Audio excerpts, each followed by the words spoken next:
We did till question number 9 तक किया था हमने. Mostly now you know how to make network diagrams. Specially जब नंबर्स वाले आते हैं तब इजीली बन जाते हैं. अल्फ़ाबेट्स वाले में लगभग सबको ही प्रॉब्लम आएगी. Practice them more and more. यहाँ जो दिए हैं ये क्वेश्चंस करो, प्रैक्टिस मैनुअल से और क्वेश्चंस ढूंढो, उनके भी नेटवर्क्स बनाओ.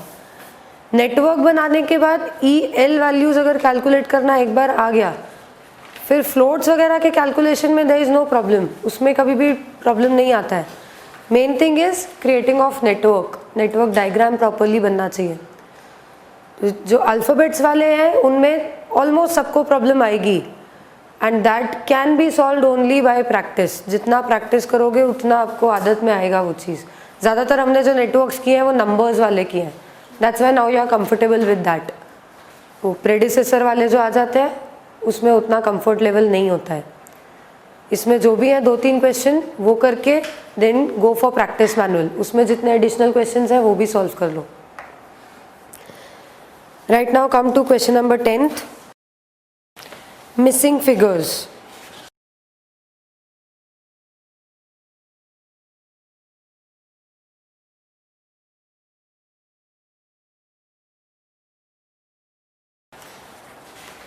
So you have been given certain information. आपको एक्टिविटीज़ दी हैं. कुछ एक्टिविटीज़ का टोटल फ्लोट दिया है, कुछ का अर्लीस्ट स्टार्ट टाइम दिया है, कुछ का ड्यूरेशन दिया है. आपको जितने भी क्वेश्चन मार्क वाले फिगर्स हैं, find the question mark figures. Whatever are the missing figures वो सारे आपको फाइंड करने हैं. You have to draw the network and list the paths with their corresponding durations and state when the project can be completed. उसके बाद हमें जितने भी पाथ्स हैं नेटवर्क डायग्राम के थ्रू हम पाथ्स बना के और ड्यूरेशन बता सकते हैं. So make the network diagram.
Network diagram बन गया,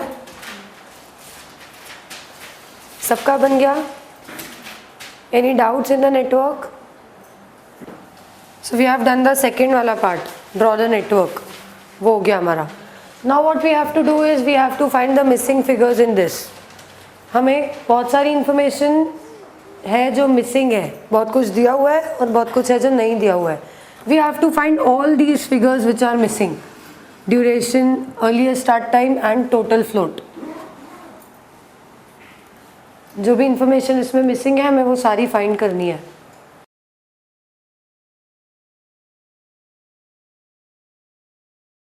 कैसे कर सकते हैं? How to proceed?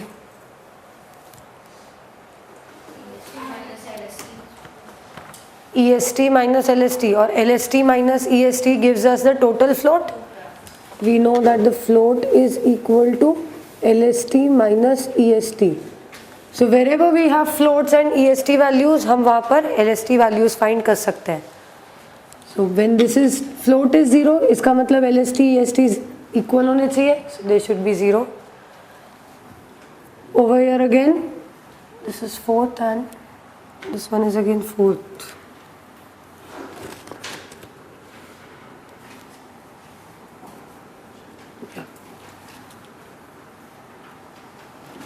यहाँ भी फ्लोट 0 है तो इसका भी LST should be 4 only.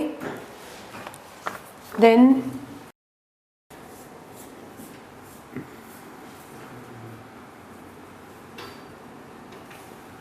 for 3, 6 we are having total float as where I written 1.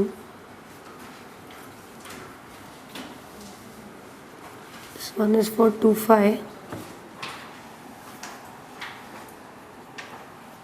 2 is for 3, 6. 3, 6 का total float is 2 and EST value is 12. तो LST हो जाएगा 14 not 10. It's LST minus EST. LST बड़ा ही होगा हमेशा, या तो बराबर होगा या बड़ा होगा, छोटा कभी भी नहीं होगा. Then over here it would be 12. Then 5, 6 में हमें EST नहीं given है, so we cannot calculate. 6, 7 का float नहीं given है, again we cannot calculate. 6, 8 में भी EST नहीं दिया हुआ है. 7, 8 का it would be 23 itself. So these values we have got.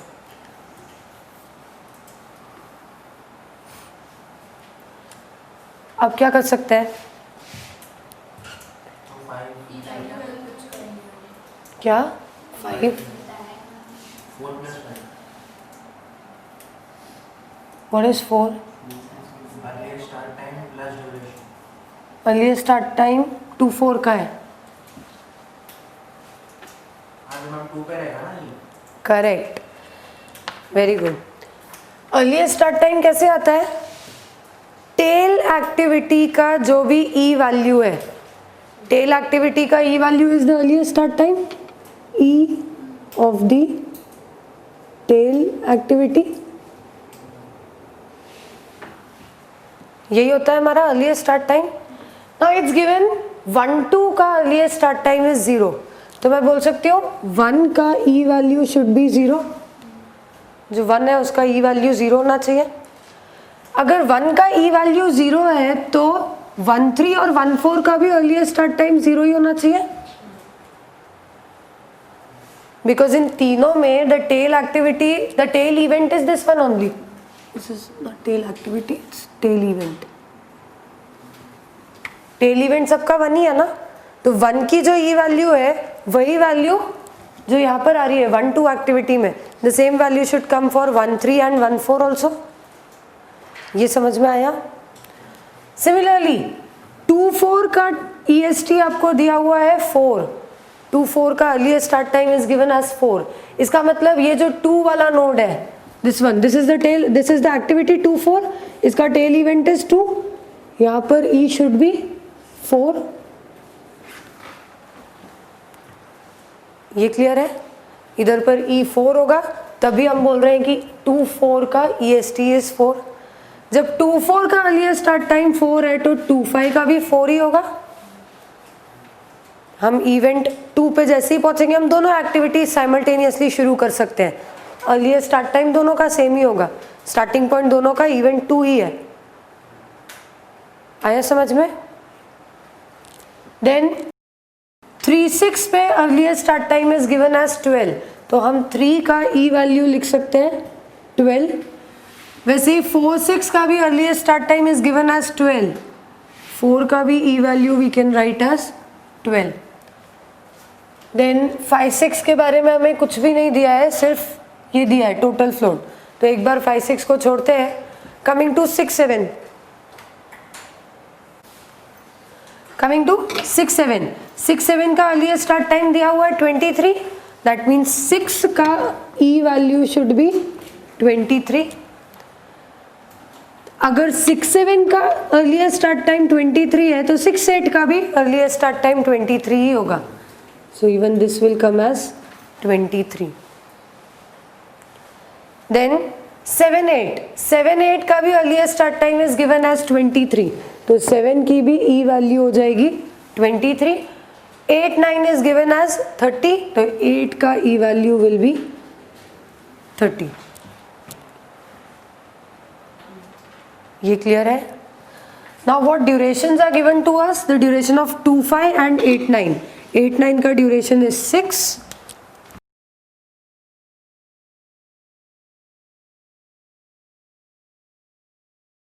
8-9 का ड्यूरेशन इज 6 एंड 2-5 का duration is 5। When this is 30 and the duration is given as 6, मैं बोल सकती हूँ इसकी ई वैल्यू शुड बी 36। क्लियर है? Similarly, when this is 4 and this is given as 5, duration is 5, so I can say यहाँ पर ई value होनी चाहिए 9। क्लियर है? Any doubt still here? So we have got all the e values, हमें सारी e values मिल गई हैं।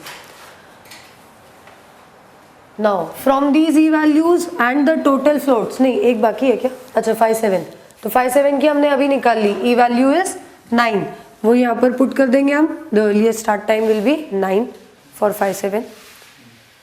Okay, अब हमारे पास सारी अर्लीस्ट स्टार्ट टाइम है और जो भी टोटल फ्लोट्स हमें गिवन है, 2 नहीं दिए हुए हैं, बाकी के जितने भी गिवन है, from them we can find out the LSTs, latest start time जितने बच गए वो हम कैलकुलेट कर सकते हैं। This is 0, the float is 2, latest start time will be 2, over here it would be 5, then 4 + 1 5, 9 + 1 10, this is for this ना, ये 23 से रिलेटेड है, and 23 + 2 25, and over here also we have nothing. यहाँ तक क्लियर है? Any doubts? Okay, now we are left with certain durations and we are left with these 2 total float और ये LST value. तो LST वैल्यू तो हमेशा यही होती है ना, लास्ट वाला जो इवेंट है उसकी जो ई वैल्यू है वही उसकी एल वैल्यू भी बनती है। Okay, this minus duration will give you the L value over here, that is 30। इसका मतलब 8-9 की latest start time will B 30 only, ये 30 रहेगा, तो यहाँ पर टोटल फ्लोट आ जाएगा 0। क्लियर है? ये समझ में आया? जहां पर भी डाउट हो प्लीज उसी time raise your hand and ask. हमें लेटेस्ट स्टार्ट टाइम है कि latest finish time? This is start time, latest start time होता है अर्लीस्ट, मतलब actually this is related to the event, this is called as allowable time, latest allowable time. So 8 event तक पहुंचने में हमें 30 minutes तक या 30 डेज तक अगर हम नहीं पहुंचे तो डिले हो जाएगा project. So this is the maximum limit allowed. यहाँ तक 30 तक तो आपको 8 पे पहुंचना ही है, उससे ज़्यादा डिले आप नहीं कर सकते। ये समझ आया? ओके। LST स्टार्ट फ्लोट 6 दिया, ड्यूरेशन 6 दिया है, फ्लोट इज 0। फ्लोट दिया नहीं एक्चुअली, हमने लिखा है 0। फ्लोट दूसरा रीजन भी क्यों हो सकता है कि फ्लोट 0 हो, this is the last activity, इसके साथ कोई दूसरी एक्टिविटी है नहीं। When we have 2 simultaneous activity, हम उसमें से किसी एक को क्रिटिकल एक्टिविटी मानते हैं। यहाँ तक आके सारी एक्टिविटीज खत्म हो चुकी हैं, इसके बाद ये एक एक्टिविटी है जो आइसोलेशन में हमें यही परफॉर्म करनी है, इसके साथ कोई दूसरी एक्टिविटी परफॉर्म नहीं हो रही है।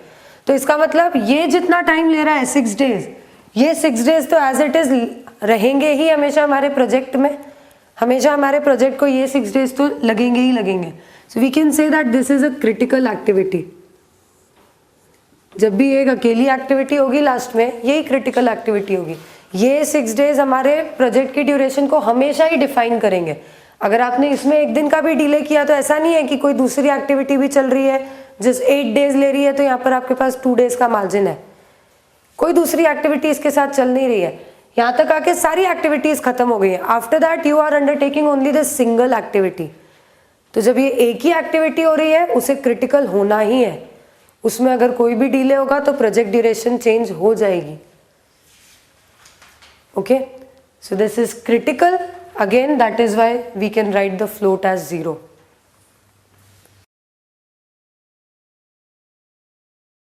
Now what is left is 6-7 का latest start time. Latest start time हमने सबके निकाल लिए except for 6-7। So let's see 6-7। अगर आप 6-7 देखो, 6-7 की 6 की भी ई वैल्यू इज 23, 7 की भी ई वैल्यू इज 23, दोनों की ई वैल्यूज आर 23। ये 23 कैसे आया होगा? सो इधर this plus duration, 9 plus duration और 23 plus duration, which ever is highest होगा। ओके, अगर आप 23 में 1 भी ऐड करते हो, मतलब अगर ये ड्यूरेशन यहाँ पर मान लो मिनिमम 1 भी होती तो भी ये 24 हो जाता, तो हाईएस्ट 23 तो नहीं हो सकता था। अगर ये हाईएस्ट यहाँ पर 23 आ रहा है, इसका मतलब हम ये बोल सकते हैं कि यहाँ पर ड्यूरेशन 0 ही रही होगी, नेगेटिव में तो हो नहीं सकती। 0 से अगर 1 भी बढ़ेगा तो ये वैल्यू 23 नहीं आती, ये 23 से ज्यादा ही आती। आया ये समझ में?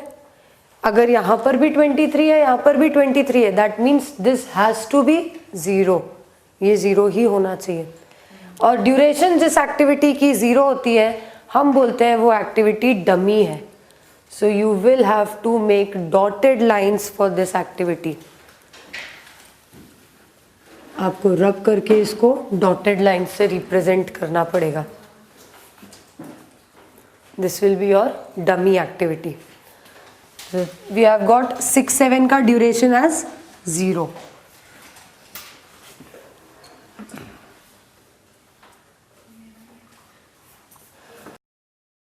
अब देखते हैं नेटवर्क डायग्राम से हम और क्या क्या निकाल सकते हैं। क्या हुआ? 5 to 7 की ड्यूरेशन 14 है, नॉट नेसेसरी। अगर यहाँ पर 2 भी होता ना, यू मस्ट हैव गॉट 11 और यहाँ से आता 23, whichever is highest we take. जहाँ पर सिर्फ सिंगल आ रहा है, सिंगल इवेंट ही उस सिंगल एक्टिविटी उस इवेंट पे एंड हो रही है, वहाँ पे you can take the duration as difference between 2 E values, like this one. ये जो 3 है ये 12 है एंड दिस इज 0। एक ही एक्टिविटी है, इट्स नॉट अ मर्ज। ऐसा नहीं है कि 2 एक्टिविटीज मर्ज हो रही है तो हम उसमें से हाईएस्ट वाला ले रहे हो, this is not a merge event, single activity यहाँ पर आ रही है। इसका मतलब अगर यहाँ पर ड्यूरेशन 12 रहा होगा, only then this will come as 12, क्योंकि ये 12 हमने कैसे निकाला होगा? This 0 plus the duration, E value of this event plus duration, ऐसे ये निकला होगा। तो जहाँ पर भी सिंगल एक्टिविटीज एंड हो रही है इवेंट से, वहां पर हम डायरेक्टली ड्यूरेशंस कैलकुलेट कर सकते हैं। मर्ज एक्टिविटी में आप ऐसा नहीं कर सकते। So we have this duration 1-3 का 12, यहाँ पर हम पुट करते जाते हैं, 1-3 का ड्यूरेशन इज 12। सिमिलरली 1-2 का ड्यूरेशन इज 4 एंड 1-4 का duration, now 1-4 is a merge event, this 4 is a merge event, so we cannot directly say कि 0 minus 12 will be the duration or 12 minus 0 will be the duration. 1-2 का duration हमने निकाल लिया 4, 1 3 का 12, 3 6 का 11. 3 6 का duration 11. Again you can not say this is again a merge event. दो activities आ रही हैं. Both E's are 12 only, na? At point 3 also. हाँ. And at point 4, both the E's हाँ. are 12. Okay so but the durations can be different. इसका duration अलग, इसका duration अलग हो सकता है. इन दोनों में से किसी एक का duration is 9, that is for sure. 9 और 11. दोनों में से कोई एक का ड्यूरेशन 11 है, बट यू कैन नॉट से कि ये 11 है या ये 11 है या दोनों ही 11 है. दोनों में से एक 11 होगा, जो बीइंग हाईएस्ट हम उसको सिलेक्ट करके यहाँ पर ई वैल्यू कैलकुलेट कर रहे हैं. What else can we find out? 6 to 8 and 7 to 8 का duration. कैसे निकालोगे? 7. 6 is 23 and 8 is 30. But again this is a merge event. ये जो 8 है, this is again a merge of two activities. One of these is 7. So you cannot find any other duration as it is. Then let's come back to this. वापस से हम इस पे आते हैं. Wherever we have total float as 0, हम बोल सकते हैं वो हमारी critical activities है. This, this, this, this and this. And no idea about 7 8 6 7. क्यों 0 हो जाएगा? Right now we cannot say 6 7 का क्या होगा, because we do not have this LST. ये जो critical activities है, let's figure them out in the network diagram. First is 1 2, next is 2 4, उसके बाद है 4 6, then 7 8 and 8 9. Now when we have 4 6 as a critical activity, 7 8 as a critical activity, तो इनकी adjoining activity को critical होना ही पड़ेगा. 4 6 के बाद सीधा 7 8. We have critical path, जो path में सारी events एक दूसरे के साथ में मिलके चलते हैं. We have a sequence of those activities, तभी वो path बनता है. ऐसा टूटा हुआ पाथ नहीं बनता कि this is critical and this is critical. Dummy है, that dummy is joining these two, and when these two are the critical events, तो हम बोल सकते हैं ये भी हमारी क्रिटिकल एक्टिविटी ही होगी. Okay, now when this is critical activity, हमारा यहाँ पर टोटल फ्लोट 0 आ जाएगा for 6 7 and LST will again be 23. Total float सारे निकल गए, LST सारे निकल गए और EST भी सारे निकल गए. Now what we have to find out is durations. अब सिर्फ हमें ड्यूरेशंस पे ही वर्कआउट करना है. Wherever also whatever events are falling on the critical path, हम उनके लिए बोल सकते हैं the E values and L values should be same. जो भी इवेंट्स हमारे क्रिटिकल पाथ पे आ रहे हैं उन सब की E and L values should be the same. So let's सी. 1 का E value is 0, L value भी 0 होगा. 2 E value is 4, L value भी 4 होगा. 4 का E value is 12, L value must also be 12. 6 का L वैल्यू मस्ट बी 23, 7 का L value must be 23. इन दोनों का तो हम निकाल चुके हैं.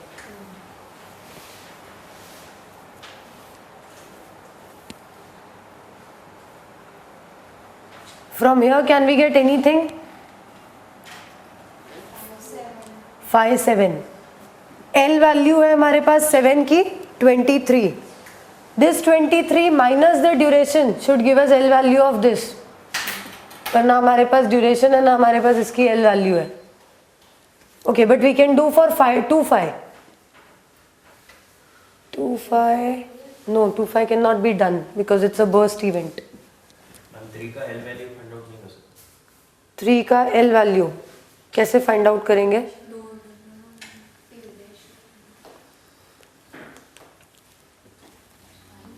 आपको 1 3 का फ्लोट दिया हुआ है.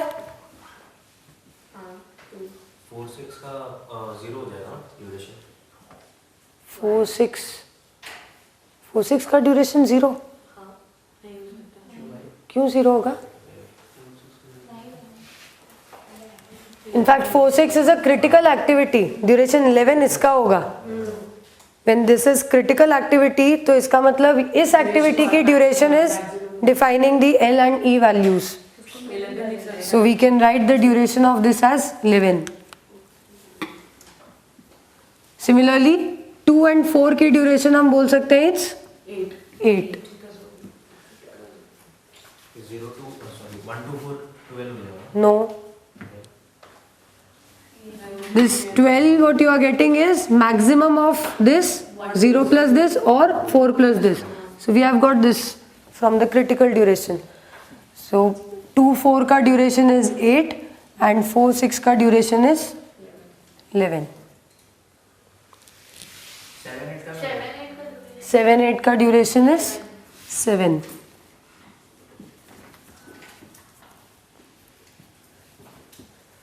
So now we have the durations left for 6 8, 3 6, 1 4 and 5 7. ये कैसे निकाला जा सकता है?